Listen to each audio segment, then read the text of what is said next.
చేసేవాడిని భయ్యా. నువ్వు పెద్ద కెమెరామెన్ అనుకో, ఎంత బడ్జెట్ పెట్టారా నీ మీద? చేయి ముందు చేయి. బడ్జెట్ బ్రష్ అడితే బడ్జెట్ లేదంటే వెళ్తా నవ్వుకున్నాను నేను. బడ్జెట్ అంటే మాకు భయ్యా కావాలంటే కొట్టులైతే నరికి బడ్జెట్ మాట్లాడమా. నువ్వేదో ఊడ పీకుతావు అనుకుని నా ఛానల్ కి గొప్ప పేరు వస్తుందని ఎక్స్పెక్ట్ చేశా. ఇప్పుడు ఏం చేయాలో ఏంటో. భయ్యా నువ్వు టెన్షన్ పడకు. నేను పేరుకు పైరసీ కెమెరామెన్ అన్న క్వాలిటీ విషయంలో కాంప్రమైజ్ గాను. కావాలంటే నేను తీసిన పైరసీ సినిమాలు చూడు, ఒరిజినల్స్ కంటే బాగుంటాయి.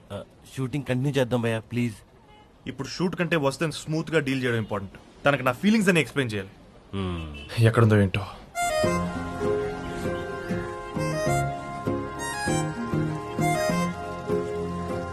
పైరసీ చూడరా, నా వస్తే ఎంత ముద్దుగా ఉందో. ఇప్పటికిప్పుడు నేను ఆ కుక్క పిల్ల అయిపోతే ఎంత బాగుంటుందో. చీపుగా కుక్క పిల్ల ఏంటి భయ్యా? కుక్క పిల్ల అగ్గిపుల్ల సబ్బు పిల్ల హీరంగా చూడక దేన్ని అన్నాడు శ్రీశ్రీ. అంత పెద్ద అయిన తర్వాత